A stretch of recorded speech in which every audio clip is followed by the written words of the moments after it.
Do you remember a couple of weeks ago, or maybe it was last week because I was gone, but I talked about Christian nationalist Ryan Walters.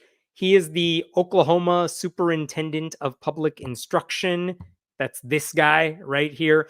And he spoke at a board, like a state board of education meeting, and he basically announced to the board of education that he was going to force teachers across the state to use the Bible in their classrooms. Okay. He said the Bible is a necessary historical document to teach our kids about the history of this country. And so he said every teacher, every classroom in the state will have a Bible in the classroom and will be teaching from the Bible in the classroom. And that's disturbing for all the reasons. I made another video about it. I'm not going to remake that entire video, but that is what he said at the Board of Education meeting. And then he released a memo. He sent it out to every superintendent in the state that reiterated all that. It didn't say every teacher, but it said like all the core classes.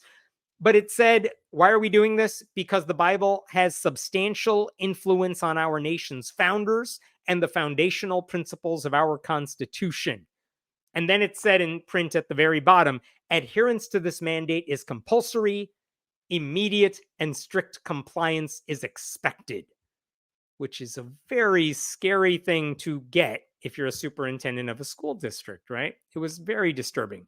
And part of it was, I mean, this isn't funny, but one of the reactions to that memo and what he said came from Oklahoma's own attorney general, who is a Republican in a very red state, but has somehow actually been not the worst when it comes to church state separation.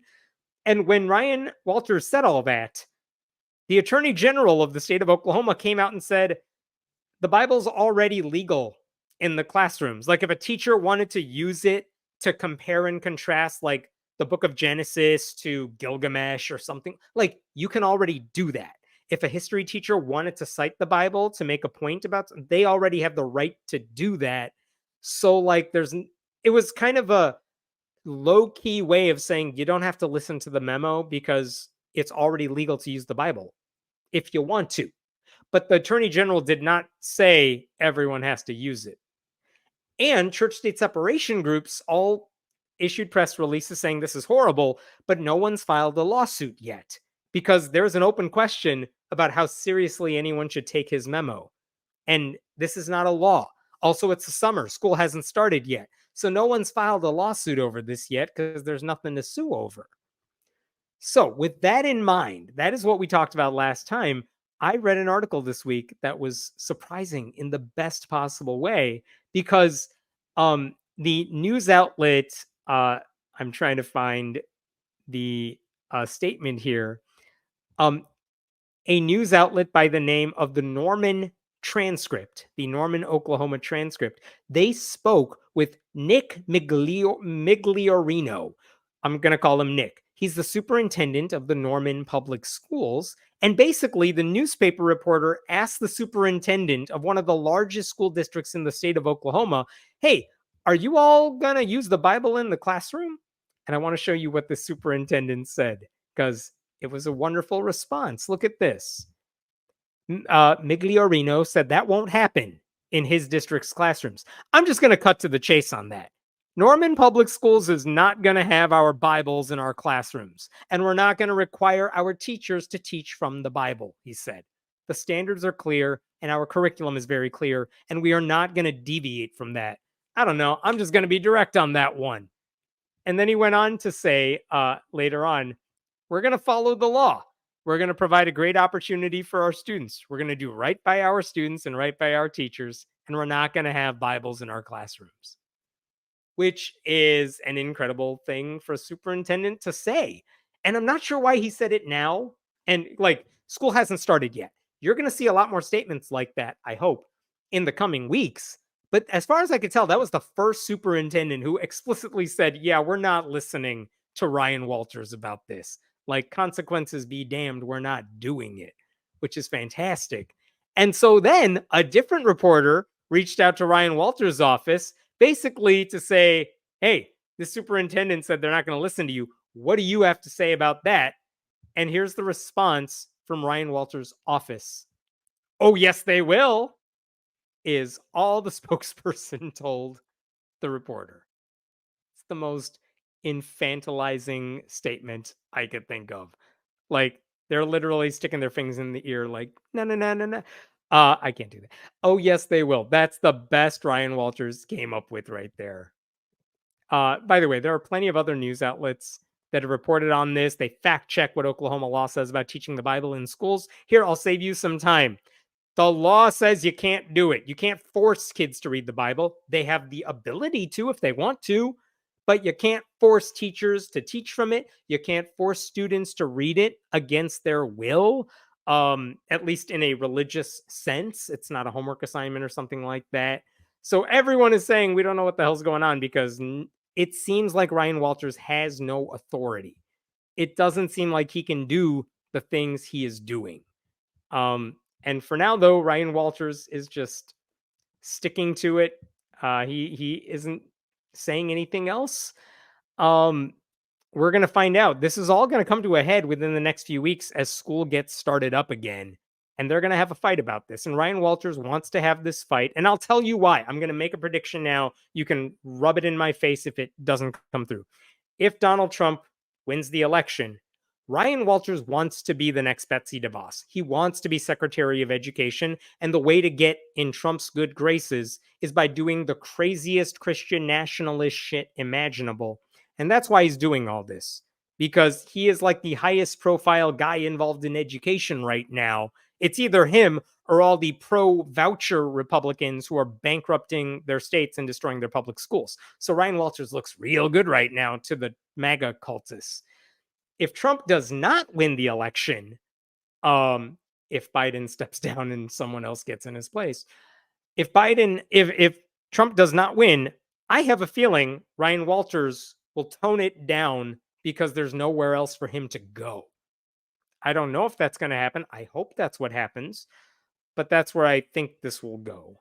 So anyway, I appreciated that one superintendent spoke out. I hope a lot more follow suit. I'll be curious to see what happens.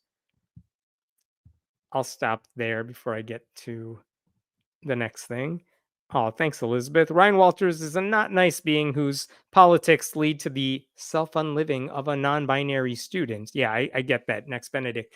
Yeah, I mean, the anti trans Republicans have made life hell for non binary students, for trans students, basically for anyone who doesn't fit whatever mold conservative Christians want to put them in. I mean, I would also say he's also just not a nice person in general, which is so weird. There are articles, you can find this online. There are articles about what Ryan Walters was like before he got this job, before he got involved in Oklahoma education. And as far as I could tell, the students he used to teach, they liked him.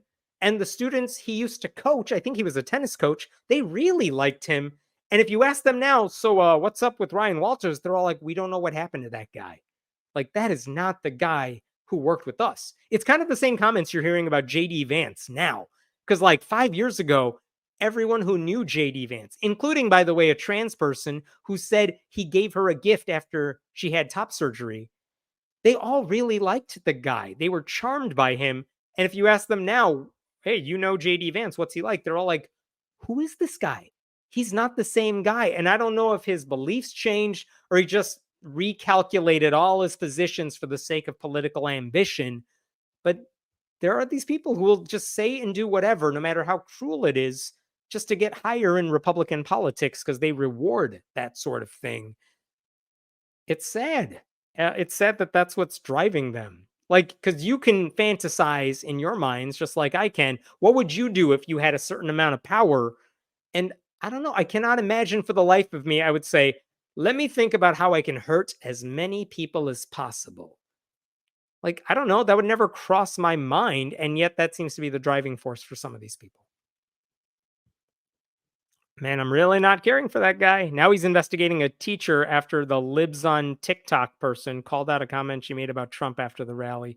Yeah, I think the libs of TikTok person started screenshotting every single liberal who was like, damn it, the bullet missed. And just to make sure they are fired or canned or whatever. And I would not be surprised if Ryan Walters is investigating a teacher. That said, I also think it's stupid for people to wish death on anybody, especially on social media. Like, come on, it's been long enough. You know better than to do that sort of shit.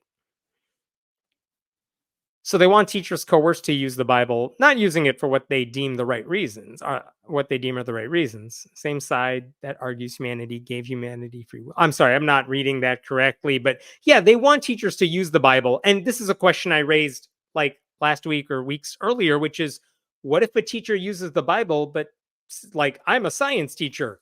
Let's read the book of Genesis because this is bullshit. If they did that, they are using the Bible. Is Ryan Walters okay with that? And I still have not heard him give a good answer to that question yet. I'm curious for how they want teachers to use the Bible because they haven't released any curriculum yet or anything. Yeah, if the class is learning about the Divine Comedy or Paradise Lost, yes, then a Bible would be very useful for understanding those works. I totally agree. I don't know how many high schoolers are reading those two works, but you're right. Like, there are legit places where you might want to compare and contrast what the origin stories of different belief systems are. Or if you want to understand references made in the Divine Comedy or Paradise Lost, or you're reading something else by Dante or Milton, yeah, it would be helpful to know what the Bible says. And guess what? A lot of kids, especially those not raised in Christianity, they may not be familiar with that stuff. I am so on board with everybody having a good cultural working knowledge of the main characters of the Bible and the main stories of the Bible because you got to know it to make sense of these other works. And a lot of kids don't have that. And I don't agree with that, but that's not what Ryan Walters is talking about. Teach kids how to think, not what to think. Yeah, sorry, you're a liberal scum. How dare you teach kids how to think? That's critical thinking, and that hurts Republicans' fifis.